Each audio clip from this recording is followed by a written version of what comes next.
আজ 25শে মে জানাবো আজকের বাছাই করা গুরুত্বপূর্ণ 6টি তাজা খবর। শুরুতেই হেডলাইন্স। বিহারের অর্কেস্ট্রা দলের থেকে উদ্ধার 17 নাবালিকা, এর মধ্যে বাংলার 8। ভোট দেওয়ার আগে জমা দিতে হবে মোবাইল, নয়া সিদ্ধান্ত নির্বাচন কমিশনের। দেশে ফের করোনা থাবা, মহারাষ্ট্রের মৃত এক যুবক, রাজ্যে আক্রান্ত 2। নিয়মিত যোগাযোগ রেখেছেন মমতা, পুনমকে সঙ্গে নিয়ে মুখ্যমন্ত্রীর সঙ্গে দেখা করতে চান রজনী। কাজের নাম করে মানব পাচার, রেলের অভিযানে এক সপ্তাহে 24 জন নাবালক উদ্ধার। ফের পরীক্ষা ছাড়াই চাকরিতে বহাল থাকা সম্ভব, জানতে বিকাশ রঞ্জনের বাড়িতে চাকরিহারারা। বিস্তারিত খবরে যাওয়ার আগে ভিডিওটিতে একটি লাইক দিন এবং পরবর্তী আপডেট পাওয়ার জন্য চ্যানেলটিকে সাবস্ক্রাইব করে রাখুন। এখন বিস্তারিত খবর। অর্কেস্ট্রা দল থেকে একাধিক নাবালিকাকে উদ্ধার করল বিহারের পুলিশ। এর মধ্যে অনেকেই বাংলায় রয়েছে বলে জানা গিয়েছে। বড় পদক্ষেপ নিয়েছে বিহার পুলিশ। পুলিশ দল অর্কেস্ট্রা অপারেটরদের হাত থেকে 17 জন নাবালিকা মেয়েকে উদ্ধার করেছে। সারনের এসপি কুমার আশিস নিজেই এই তথ্য প্রকাশ করেছে। তিনি জানিয়েছেন, সারন জাতীয় শিশু অধিকার সুরক্ষা কমিশনের চিঠির ভিত্তিতে মহিলা থানা একটি দল গঠন করেছে। এই ঘটনায় জানা গিয়েছে, জেলার মাসরক, পানাপুর এবং ইসুয়াপাড়া থানা এলাকার অর্কেস্ট্রার এলাকাটি ঘেরাও করা হয়। এরপর পুলিশ বাহিনী দিয়ে সেখানে অভিযান চালানো হয়। এই সময়ের মধ্যে পুলিশ 17 জন নাবালিকা মেয়েকে উদ্ধার করেছে, যাদের উপর নির্যাতন করা হচ্ছিল এবং অর্কেস্ট্রায় নাচতে বাধ্য করা হচ্ছিল বলে অভিযোগ। এর মধ্যে পশ্চিমবঙ্গের 8 জন, ওড়িশার 4 জন, ঝাড়খণ্ডের 2 জন, দিল্লির 2 জন এবং বিহারের 1 জন নাবালিকা রয়েছে বলে সূত্রের খবর রয়েছে। কুমার আশিস বলেন, 2024 সালের মে মাস থেকে বিশেষ অভিযানে মোট 162 জন নাবালিকা মেয়েকে মুক্ত করা হয়েছে এবং 21টি মামলা নথিভুক্ত করা হয়েছে। পুলিশ 56 জন অভিযুক্তকে গ্রেপ্তারও করেছে। এই বিষয়ে মহিলা থানায় মামলা দায়ের করা হয়েছে। পরবর্তী আইনি ব্যবস্থাও নেওয়া হচ্ছে। পুলিশ সুপারের নির্দেশে 2024 সালের মে মাস থেকে এখনো পর্যন্ত সারন জেলায় মোট 162 জন নাবালিকা মেয়েকে উদ্ধার করা হয়েছে। এছাড়াও 21টি মামলা নথিভুক্ত করা হয়েছে এবং 26 জন অভিযুক্তকে গ্রেপ্তার করে বিচার বিভাগীয় হেফাজতে পাঠানো হয়েছে। বাকি অভিযুক্তদের গ্রেপ্তারের জন্য লাগাতার অভিযান চালানো হচ্ছে। সারনের এসপি কুমার আশিস বলেন, অভিযানকারী দলে মহিলা থানার এসএইচও এবং অন্যান্য কর্মকর্তা কর্মচারী, মাসরক থানার এসএইচও এবং অন্যান্য কর্মকর্তা কর্মচারী, ইসুয়াপাড় থানার এসএইচও এবং অন্যান্য কর্মকর্তা কর্মচারী, পানাপুর থানার এসএইচও এবং অন্যান্য কর্মকর্তা কর্মচারী ছিলেন। এছাড়াও অনেক এনজিও সদস্যরাও উপস্থিত ছিলেন। আগামী বছর অর্থাৎ 2026 সালে একাধিক রাজ্যে রয়েছে বিধানসভা নির্বাচন, আর তার আগে ভোটদানের ক্ষেত্রে বেশ কয়েকটি বিষয়ে আনা হচ্ছে পরিবর্তন। জনস্বার্থে বিবৃতি দিয়ে বিষয়টি জানিয়েছে নির্বাচন কমিশন। এবার যেমন ভোটদান প্রক্রিয়াকে আরো সুলভ করছে কমিশন, মোবাইল ফোন নিয়ে প্রবেশের বাড়তি নিষেধাজ্ঞা জারি করা হয়েছে। ভোট কেন্দ্রে প্রবেশ করার সময় কমিশনের দেওয়া বক্সে রাখতে হবে মোবাইল, তবেই ভোট কক্ষে ঢুকতে পারবেন ভোটাররা। এছাড়াও ভোটারদের সহায়তার জন্য থাকবে সহকারী বুথ। মূল ভোট কেন্দ্রে 100 মিটারের মধ্যেই থাকবে সহকারী বুথ। অনেক ক্ষেত্রে দেখা যায় যে প্রতিবার দেওয়ার সত্ত্বেও ভোট দিতে গিয়ে অনেকের বিভ্রান্তির মধ্যে পড়েন। কেউ আবার ভোটার স্লিপ নিয়ে যেতে ভুলে যান, আবার তালিকায় তার নামের ক্রমিক সংখ্যা কত সেটাও মনে করে বলতে পারেন না। এছাড়াও বয়স্ক এবং বিশেষভাবে সক্ষম ভোটারদের এইসব বিষয়গুলি নিয়ে সাহায্যের প্রয়োজন পড়ে। এই বিষয়গুলি নিয়ে কমিশনের কাছে একাধিক অভিযোগ এবং প্রস্তাবও জমা পড়েছিল। এইসব বিষয়গুলি বিবেচনা করেই এই বিশেষ পদক্ষেপ করেছে কমিশন। ভোটার তালিকায় নাম কত নম্বরে আপনার নাম বা পরিজনের নাম রয়েছে তার বিশদ বিবরণ পেয়ে যাবেন 1 মিনিটেই। সহকারী বুথ থেকে ভোটারকে সাহায্য করবেন আধিকারিকরা। এবার থেকে ভোট গ্রহণ কেন্দ্রে আর মোবাইল ফোন নিয়ে প্রবেশ করা যাবে না। নির্বাচনী আইন অনুসারে ভোট গ্রহণ কক্ষে মোবাইল নিয়ে প্রবেশ নিষিদ্ধ। রাখা সমস্যার জন্য ভোটাররা মোবাইল ফোন সুইচ অফ করে কিংবা সেগুলিকে সাইলেন্ট মোডে রেখে ভোট গ্রহণ কক্ষে ঢুকে নিজেদের ভোটদান করতেন।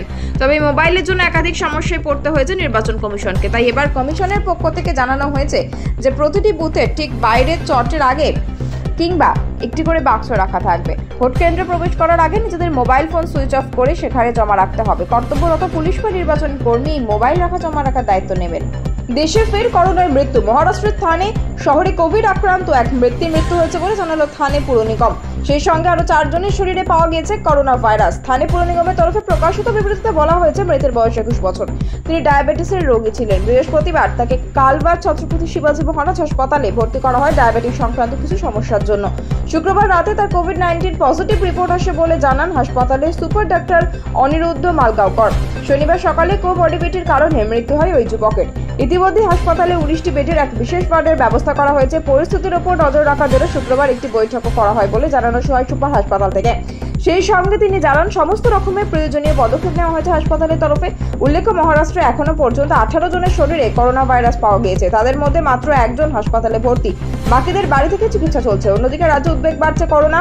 দক্ষিণ 24 পরগনার মগরাহাটে 2 জনের শরীরে মিলল করোনা ভাইরাস। বাংলার পাশাপাশি দেশেও চোখ রাঙাচ্ছে কোভিড-19। কেন্দ্রীয় রিপোর্ট অনুযায়ী কোভিডের 2 প্রকারের হদিশ মিলেছে একাধিক রাজ্যে, যদিও ভয়ের কোনো কারণ নেই বলে জানিয়েছে কেন্দ্রীয় স্বাস্থ্য মন্ত্রক। মগরাহাটে 2 নম্বর ব্লকের উত্তর রাধানগরীর খাঁপাড়ার এলাকার এক 20 বছর বয়সী মহিলা এবং ঈশ্বরীপুর এলাকার এক কিশোরের শরীরে মিলেছে করোনা ভাইরাস। মূলত শ্বাসকষ্টের সমস্যা শুরু হয়েছিল তাদের মগরাহাট গ্রামীণ হাসপাতালে চিকিৎসার জন্য দুজন। তাদের শ্বাসকষ্ট এবং সর্দি কাশির সংক্রমণ দেখে দুজনকে কোভিড পরীক্ষার জন্য ডায়মন্ড হারবার জেলা হাসপাতালে পাঠান চিকিৎসকেরা। রিপোর্ট অনুযায়ী দুজনের কোভিড পজিটিভ পাওয়া গিয়েছে। চিকিৎসকরা জানিয়েছেন, দুই আক্রান্তের শারীরিক পরিস্থিতির উপর নজর রাখা হচ্ছে, খোঁজখবর রাখছেন স্থানীয় আধিকারিকরা। সংক্রমণের বিষয়ে ইতিমধ্যেই জানানো হয়েছে ডায়মন্ড হারবার স্বাস্থ্য জেলার আধিকারিকদের। পাশাপাশি মগরাহাট এলাকায় বাড়ানো হয়েছে নজরদারি। সংক্রমণ যাতে ছড়িয়ে না পড়ে সেদিকে নজর রাখছেন চিকিৎসকেরা বলে খবর। বিশ্ব স্বাস্থ্য সংস্থা জানিয়েছে, এখনো পর্যন্ত LF.7 এবং NB181 সাব ভ্যারিয়েন্টগুলির মধ্যে উদ্বেগের কোনো কারণ নেই। তবে এই দুই প্রকারকে পর্যবেক্ষণাধীন ভ্যারিয়েন্টের মধ্যে ধরা হচ্ছে আপাতত। অবশ্যই এই দুই ভ্যারিয়েন্টের কারণে চীন মহাদেশের এশিয়া মহাদেশের একাধিক অঞ্চলে কোভিড মাথাচাড়া দিয়েছে।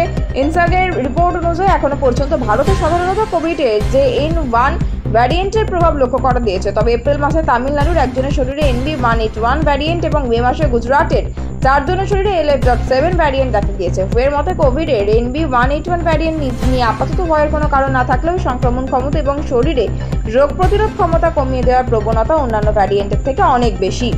কাজের নাম করে নাবালকদের ভিন রাজ্যে পাচারের অভিযোগ। আসানসোলে এক সপ্তাহে 2টি অভিযানে মোট 24 জন নাবালক উদ্ধার করেছে RPF এবং রেল পুলিশ।